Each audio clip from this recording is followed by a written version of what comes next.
mutuelle de Absolument. reconnaissance. Clairement. Absolument. Excellent, excellent. En tout cas, un grand merci pour vos interventions. C'est très inspirant. En tout cas, moi, je retiens pas mal de choses et très importantes que je vais m'atteler à appliquer dans mon propre cas et à conseiller d'autres personnes. Donc, par exemple, on va éviter les hashtags entrepreneurs, les lifestyle entrepreneurs, les tenderpreneurs. Soyons vraiment des entrepreneurs et des chefs d'entreprise à part entière qui, dans leur quotidien, à travers des formations de tout le personnel, cultivent la culture de la vente, qui est un carburant nécessaire à nos entreprises.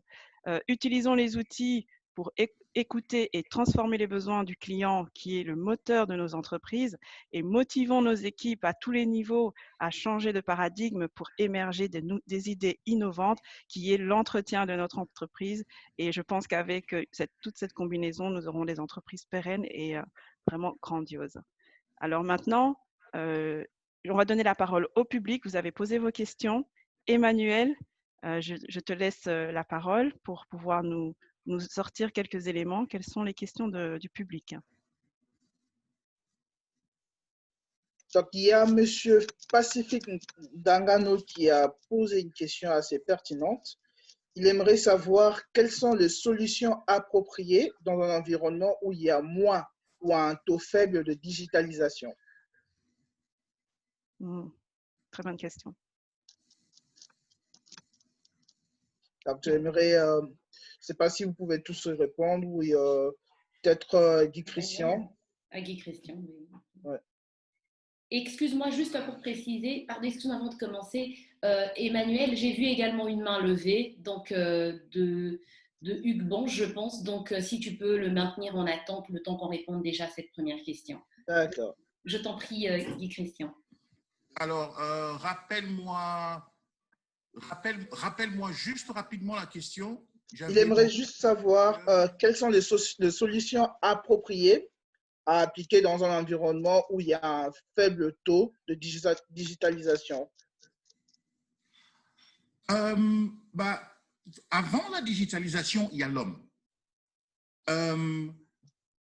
Quand j'entends Emmanuel parler, quand j'entends Alexandra parler, finalement, nous tous, on est en train de parler de l'homme.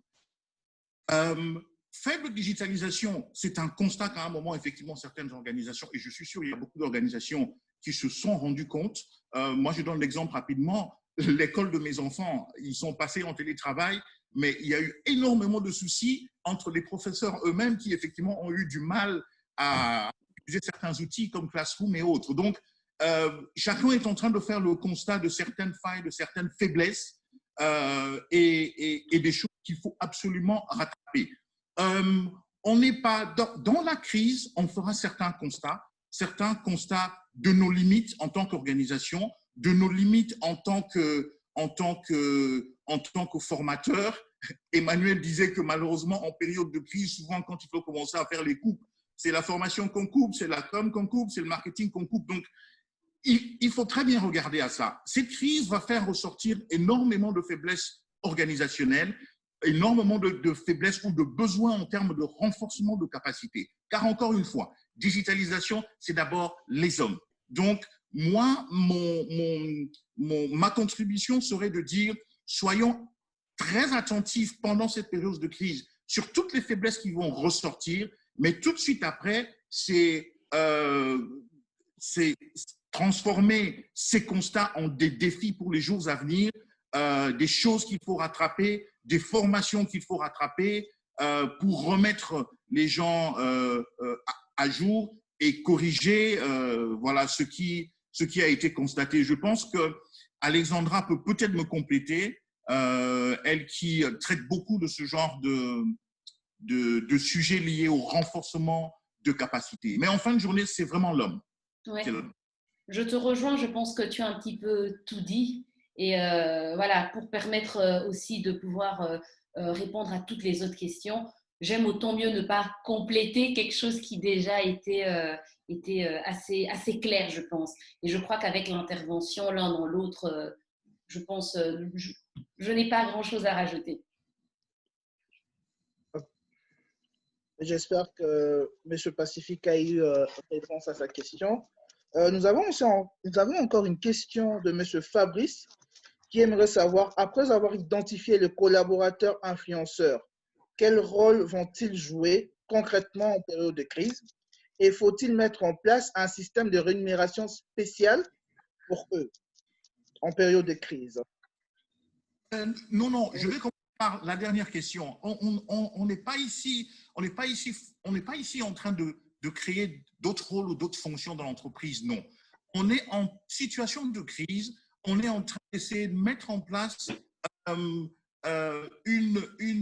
des plateformes de réflexion ou des systèmes qui vont nous permettre de correctement analyser la crise et de créer l'alignement qu'il faut pour que toute l'entreprise gère l'après. Alors, les collaborateurs influenceurs, les rôles qu'ils vont jouer, c'est que la compréhension de la crise, j'ai parlé tout à l'heure d'accepter, de confronter la brutalité des faits que la crise nous amène. La brutalité des faits, c'est que nos chiffres baissent, on a des risques dans la chaîne de production et des risques qui sont des risques qu'on peut identifier et appréhender. Il y a des courbes qui se cassent la gueule, que ce soit des courbes de revenus, que ce soit notre forecast est complètement en moule. Il faut à un moment que ces collaborateurs influenceurs aient la même lecture que monsieur le manager ou monsieur le DG. Pourquoi? Parce que eux sont dans des fonctions généralement qui sont des fonctions où ils n'ont forcément pas le recul sur comment marche le business. Ils sont dans des fonctions où ils ont des objectifs précis qui leur sont assignés. Ils les atteignent, ils ne les atteignent pas. Il y a des actions correctives pour retravailler, pour atteindre. En situation de crise, c'est le moment de s'arrêter un peu, de se dire, tiens, mon collaborateur qui est responsable ou superviseur du shop qui se trouve à tel endroit, je sens ou j'ai senti pendant longtemps que c'est quelqu'un qui a quelque chose dans le ventre. Pendant la période de crise, voilà quelqu'un que je ramène dans le boardroom, déjà de un en tant qu'humain, ramener cette personne dans le boardroom, dans un boardroom où il sait que généralement c'est le codir, ce sont les managers, les directeurs, mais on m'associe à une réflexion qui est liée à la vie de l'entreprise aujourd'hui, déjà en tant qu'être humain, en tant que collaborateur dans une entreprise, ça lui fait quelque chose, ça le met en confiance. J'ai raconté hier rapidement, on a eu cette expérience l'année passée dans une entreprise, nous sommes allés pour faire un diagnostic sur ce qui se passait. J'ai demandé au DG de l'entreprise que je ne veux pas le faire uniquement avec ses directeurs et ses managers. Je veux que la DRH me donne quelques employés qui ont été identifiés dans différents départements comme étant des high potential, des employés qui se démarquent, ce que j'appelle encore une fois des collaborateurs influenceurs. Et au bout de ce processus d'une semaine, le DG et même la DRH, ils ont identifié un jeune homme qui était dans l'entreprise depuis, mais qui, pendant cette semaine-là, a fait des contributions incroyables. Et ce monsieur, finalement, l'entreprise a regardé à sa carrière un peu différemment, mais son apport dans les réflexions, son apport dans les analyses était tellement pertinent que ça fait ressortir certaines des capacités que le DG ne voyait pas. C'est un jeune homme qu'il connaissait, sympa, il travaille bien, il atteint ses objectifs, mais il avait un plus qu'il ne connaissait pas. Donc, voilà rapidement ma réponse à cette préoccupation de Franck. Si je peux juste rajouter par rapport à cette question, Guy l'a souligné tout à l'heure, hein, il parlait de buy-in en fait. Il parlait aussi d'associer les collaborateurs. Et souvent, en fait, même ces collaborateurs, quand vous les associez comme ça, c'est une question de reconnaissance quelque part. Et ce n'est pas du tout lié à une augmentation de salaire ou autre. Et ce qui se passe ici, je pense qu'en période de crise, c'est le meilleur moyen en fait de montrer aussi cette reconnaissance d'associés. Et quelque part, on peut aller plus loin en intégrant ce système d'ambassadeurs dans un parcours de carrière en fait. Parce que finalement, ce sont des talents à potentiel que tu vas aller chercher qui vont te servir de relais. Et ça, c'est quelque part aussi un parcours de carrière. Donc, ils peuvent l'intégrer là-dedans, mais ce n'est pas forcément lié à une augmentation de salaire sur le champ. D'accord. Maintenant, nous allons donner la main à M. Igbanche qui aimerait intervenir aussi avec nous. M. Igbanche, vous êtes là? Oui, je suis là. Bonjour. Bonjour. Bonjour, Hugues.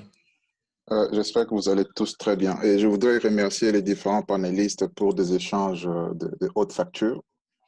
Connaissant les trois panélistes, je ne m'attendais pas à moins que ça. En tout cas, merci pour les éclairages, merci pour les éclaircissements. J'ai une petite question pour Emmanuel. J'ai aimé le diagnostic posé avec l'exemple du Kenya. Et j'ai retenu un concept que vous avez exploité en disant, ou bien une phrase en disant que les entrepreneurs ont un sentiment d'être abandonnés par les institutions financières. Et parce que nous sommes en train de parler d'après-Covid, ma réflexion, et c'est là que j'ai besoin d'avoir des éclaircissements, est-ce que ce n'est pas le moment de penser à diversifier les instruments de financement et d'accompagnement pour ces entrepreneurs-là? Pendant très longtemps, si je prends l'exemple de l'Afrique subsaharienne, on est resté un peu coincé avec un seul mode de financement, les crédits bancaires classiques. Et on pensait que tous les entrepreneurs avaient forcément besoin de crédit pour lancer leurs activités. Est-ce que ce n'est pas le moment, avec cette crise qui a montré que les statu quo dans lesquels nous vivions n'allaient pas nous permettre d'avancer, est-ce que ce n'est pas le moment de faire intervenir d'autres acteurs, des investisseurs potentiels qui peuvent venir encourager les startups, les structures de formation, qui peuvent renforcer les capacités des managers, définir enfin un package d'accompagnement, un package de structuration et ne pas se limiter simplement au crédit bancaire classique parce qu'il a montré ses limites et ses insuffisances par rapport à cette crise. Parce qu'au finish, lorsqu'on a parlé de l'expérience client, il fallait communiquer différemment, il fallait une expérience cliente différente, il fallait des outils différents. Est-ce que les entrepreneurs africains, principalement ceux qui sont dans l'Afrique subsaharienne, ne gagneraient pas à avoir un marché avec des instruments diversifiés de financement et d'accompagnement? Dans ce cas-là, on arrêterait avec les entrepreneurs hashtag parce que leur projet ne serait plus que des idées, mais plutôt des idées qui seront transformées demain en entreprise pour avoir de la valeur, pour avoir de la richesse, pour avoir de l'emploi et devenir des activités résilientes qui résistent aux différentes crises qui viendront. Sans ces instruments diversifiés, est-ce que nous ne resterons pas dans le schéma du simple constat et continuer à subir lorsque les prochaines crises se présenteront? Voilà un peu la réflexion à laquelle je voulais t'inviter pour que voilà, nous sortions un peu des entrepreneurs hashtag et que nous allions réellement vers des entrepreneurs qui transforment les milieux dans lesquels ils opèrent. Merci Hugues pour cette réflexion très pertinente. On discutait en fait ces derniers jours, je disais à Alexandra, l'autre problème qu'on a, j'ai parlé de carburant tout à l'heure, mais le carburant, bien sûr, il y a la partie aller chercher le business des clients, mais le carburant aussi, c'est le système financier. Le système financier vient aussi injecter, joue un rôle. Et en fait, je disais à Alexandra, je ne veux surtout pas rentrer dans une discussion de système financier parce que je sais que tu as une masterclass avec des éminents experts qui va arriver bientôt. Je ne veux pas ruiner en fait leur masterclass. Mais je vais essayer de te répondre rapidement, Hugues, sans pour autant entrer dans trop de détails. En fait, ce que tu viens de décrire, c'est en fait ce qu'on aurait dû déjà commencer à faire. Mais on ne va pas refaire l'histoire. Mais aujourd'hui, il est plus que temps, ce n'est même pas une priorité, c'est une urgence en fait, d'approcher ces entreprises avec un package. Et en fait, le changement de paradigme dont je parlais tout à l'heure, quand on a fait ce travail-là au Kenya, quand on dit changement de mentalité, on ne s'adressait pas juste en fait aux clients. C'est surtout changement de mentalité au sein des banques et des institutions financières, des institutions de microfinance en fait. Le secteur a failli dans son rôle parce qu'on a donné au secteur un rôle qui n'est pas vraiment son rôle. Parce que la banque, au final, qu'est-ce qu'elle finance? C'est la croissance. Ce n'est pas avant. C'est quand tu prouves que tu es assez résilient, que tu peux atteindre un certain niveau de croissance. C'est là où la banque, en tout cas la banque, ce qu'on définit comme banque classique, c'est ça son rôle. Donc, ça veut dire qu'il y a de facto des mécanismes d'accompagnement.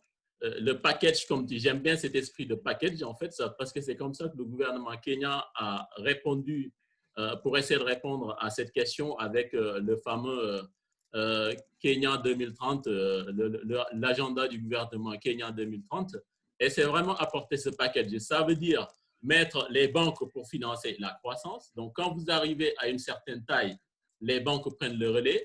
Mais pour arriver à cette taille-là, il y a d'autres organismes, d'autres partenariats qu'ils ont mis. Donc, ça va être des venture capitalistes, c'est d'autres bailleurs de fonds qui vont venir en fait accompagner cette croissance-là, aider ces petites structures à grandir. Et à côté de ça, il y a aussi le concept de Business Development Services. Donc, le Business Development Services, c'est de dire pendant des années, et ça, on l'a fait même au Congo, pendant des années, on s'est dit l'éducation financière. Il faut juste en fait former nos entrepreneurs, il faut leur montrer comment gérer leur business, comment gérer leur compte de résultats, tout ça, puisqu'il y a un gap en termes de financial literacy, donc littérature financière. Mais en fait, au finish, quand on y regarde, moi j'ai rencontré des entrepreneurs congolais, mais quand vous discutez avec eux, ils vous font un cours de comptabilité. Pourtant, ils n'ont pas fait les bancs. Mais ils vont vous décortiquer, ils vont faire de l'analyse analytique. Vraiment, compta, ANA, contrôle de gestion, ils vont tout vous faire. Pourtant, ils n'ont pas fait les bancs. Je dis, mais pourquoi on s'entête à vouloir faire de l'éducation financière? Certes, c'est important, mais il y a tout un package en fait. On doit les accompagner techniquement aussi. Donc, le gouvernement kenyan, ce qu'ils ont fait, là, ils ont donné à chaque acteur son rôle. La banque a son rôle, c'est prendre à un moment donné, les amener pour quand il faut croître, quand il faut scale, comme on dit. Mais avant, il y a des acteurs, des entreprises qui sont là, par exemple dans le monde du digital et autres, qui vont t'apporter tout l'équipement technique dont tu as besoin. Par exemple, quand on est dans l'agriculture, on parle de l'agritech et autres. Donc, ils amènent ce package-là avec une partie du secteur financier qui est destinée à financer cette partie-là. Maintenant, quand la banque prend, tu es une petite et moyenne entreprise. Nos moyennes entreprises, pourquoi elles ne grandissent pas? Elles ne deviennent pas des ETI ou bien des grandes entreprises? Parce que là encore, il y a un bout, une autre façon de financer qui manque. Et forcément, nos banques n'ont pas forcément les tailles de bilan pour aller faire ça. Et c'est là où, sous d'autres CIE, tu vas voir, il y a des syndications, il y a des financements proches de quasi-capital, ce genre de choses, des choses beaucoup plus structurées, beaucoup plus spécifiques. Il y a le trade finance aussi structuré qui intervient. Donc, tout ça pour te dire, Hugues, j'abonde vraiment dans ce sens et c'est un travail, je pense qu'on a failli, on a loupé, on n'a pas fait ce travail-là et aujourd'hui, on le voit, le constat est amer et je pense qu'il est temps vraiment de développer le structure financier, de lui donner plus de poids et vraiment que chacun puisse jouer son rôle puisque la banque forcément ne peut pas tout faire. Et au Kenya, je disais aux équipes, la banque ne va pas financer des rêves en fait. C'est pas qu'on ne veut pas financer des rêves, mais c'est juste pas en fait le rôle d'une banque de financer des rêves. Voilà, donc je pense que Hugues, tu as totalement raison. C'est le travail de fond, de profondeur qu'on doit faire. Et là aussi pour les banques, il y a vraiment un changement de paradigme qui est nécessaire. Mais ça ne suffit pas, il faut aussi d'autres organisations, il faut que l'État s'y mette. Et je dirais même plus les bailleurs de fonds, en fait. Quand on regarde les bailleurs de fonds, tous les fonds qui sont injectés dans nos économies, au finish, tu t'en rends compte, l'impact est franchement ridicule.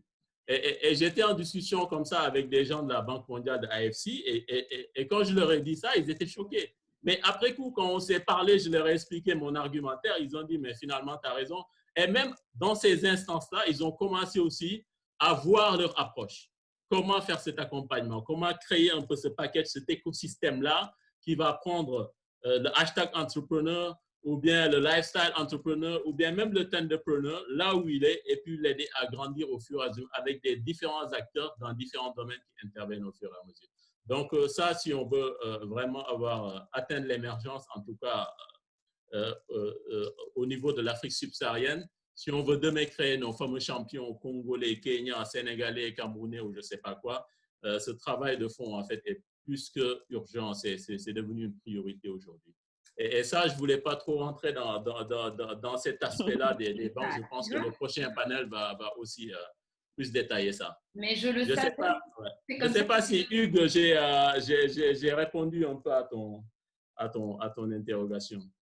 Bien sûr, je crois que nous partageons le même avis et merci pour la réponse. J'attends vivement d'approfondir la réflexion et les outils lors du prochain masterclass. Super, merci beaucoup. Merci à toi. Ouais, super. Mais tu vois, je te l'avais dit, hein, Emmanuel, hein, quand je me souviens, on échangeait et il m'a dit, garde ça au chaud, sinon c'est compliqué, on ne peut pas, c'est la boîte de Pandore. Et...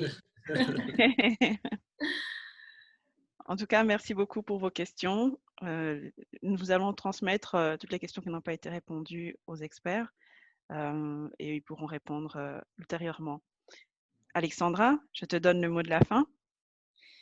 Que dire après toutes ces brillantes interventions de mes collègues avec qui nous avons discuté, les brillantes questions qui ont été soumises tant au niveau du chat et finalement l'intérêt qui a été porté. Si vous devez retenir une chose de cette masterclass, nous sommes partis d'une problématique plutôt globale de croissance, qui n'est pas liée forcément au Covid, mais qui est vraiment liée à la manière dont le business est en train d'être mené au niveau de l'Afrique. Un seul maître mot, une clé a été ressortie pour favoriser, que ce soit au niveau des petites entreprises et des grandes entreprises, cette croissance, c'est la culture de la vente. Et j'ai aimé dans un échange Emmanuel qui disait, ce n'est pas juste la culture de la vente. Aujourd'hui, la vente est devenue une science. On a souri, mais c'est une réalité. C'est une science dans la mesure où il y a une nécessité de mettre le client au centre de notre démarche, de nos business, mais de le faire de manière intelligente en intégrant le digital. Et cette intégration du digital est perçue vraiment comme un outil qui nous permettra de pouvoir mener à bien cette fameuse science par une analyse fine des comportements des clients, de ce qu'ils attendent, des interactions quotidiennes. Mais finalement, cela n'est possible, comme l'a dit Guy Christian, qu'en remettant également nos clients internes, nos collaborateurs, en leur redonnant une considération nouvelle, c'est-à-dire en les voyant différemment. Donc, une nécessité de fidéliser le client interne, car c'est au travers de cette fidélisation du client interne que nous allons pouvoir faire sortir l'énergie nécessaire pour nous occuper du client externe, vraiment une donnée très importante. Alors, s'il faut clôturer cette masterclass avec une note plutôt positive qui traduit notre état d'esprit à nous 5 depuis le début de la préparation de cette masterclass, c'est que nous sommes convaincus que les forces de vente, et dans chaque entreprise, il y a des forces de vente. Vous êtes un entrepreneur, c'est vous votre force de vente. Nous sommes, vous êtes les héros du redressement. Et ce redressement doit se faire en capitalisant, en motivant, en intégrant différentes donnes qui n'ont pas été prises en compte depuis, qui n'étaient pas prises en compte à l'époque et qui ont été mis en avant avec cette crise dont nous sortons, je l'espère, de manière optimiste, dont nous sortirons en tout cas bientôt. Merci beaucoup, Alexandra. Vraiment, et heureusement que tu as vraiment tout résumé. J'espère que vous avez tout noté et que vous allez revenir avec beaucoup plus d'idées. Maintenant, il va y avoir un sondage. On va vous demander votre avis. Voilà. C'est très important de pouvoir fonctionner avec des feedbacks. On veut toujours s'améliorer et nous avons besoin de vous pour ça.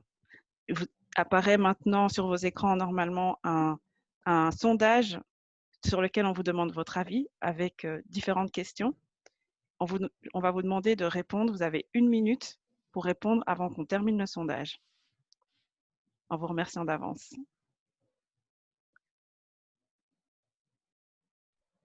Et nous-mêmes, on veut remplir le sondage Oui. Oui, oui, oui. Ah oui, moi aussi je vais le faire. Délicat, hein. Très cher. Parfait partout. Parti.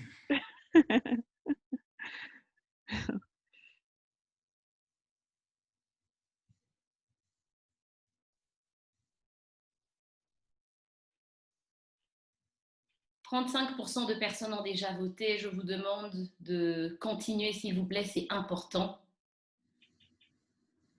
Comme on vous a dit, le but, c'est de vous donner de la valeur au travers de ces interventions et de nous permettre de nous améliorer ou de nous encourager simplement. 66 personnes. Nous allons bientôt clôturer le vote.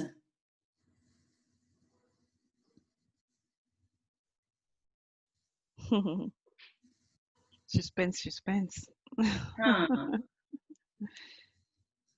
70%. Donc, s'il vous plaît, il y en a encore qui n'ont toujours pas voté. On va clôturer de toute façon d'ici 30 secondes de manière à permettre...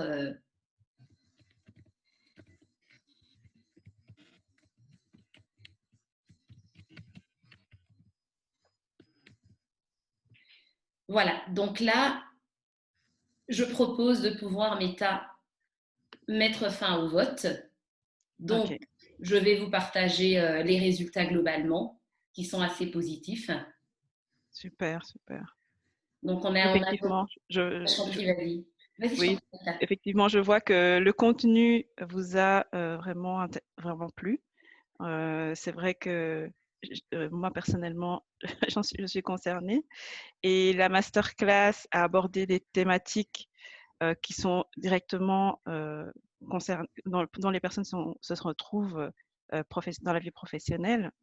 Et je vois que ce qui a été le plus apprécié, c'est la qualité des interventions des experts. Ensuite, les différents sujets abordés, les interactions entre les experts et la dynamique. Effectivement, j'avais aussi mis ce point-là. C'est très important et vraiment, je vous remercie pour vos votes et je remercie aussi tous les experts qui ont intervenu pendant ce webinaire. Alors, nous terminons le webinaire ici, mais avant de partir, nous allons vous inviter à venir au prochain webinaire, c'est-à-dire dans exactement une semaine, même heure. Et nous aurons deux autres intervenants. Nous aurons Edwige Takassi et Pacifique Ndangano. Voilà. Ndangano. Voilà. Entre-temps, j'aurai vraiment bien répété le nom. Et ce sera au sujet de banque, microfinance et crise. Donc, 3 pistes pour s'en sortir. Nous avons évoqué quelques éléments déjà aujourd'hui. Emmanuel, j'espère que tu pourras te connecter. Peut-être que tu feras partie des personnes qui poseront les questions pièges à nos experts. Il n'y a pas de questions pièges. Voilà, c'est intéressant et c'est important de pouvoir challenger voilà, autant les experts que le public. Et nous espérons vous voir connectés. Le formulaire suivra par mail. Sinon, vous avez déjà le lien d'inscription qui est indiqué en bas. C'est le lien bit.ly/masterclass-20 juin. Voilà. En tout cas, un grand merci à tout le monde. Je ne sais pas s'il y a encore quelqu'un qui veut dire un mot, mais moi, je clôture le webinaire ici. Merci à vous. Merci. Merci. Merci à tous. Merci à tous. À bientôt.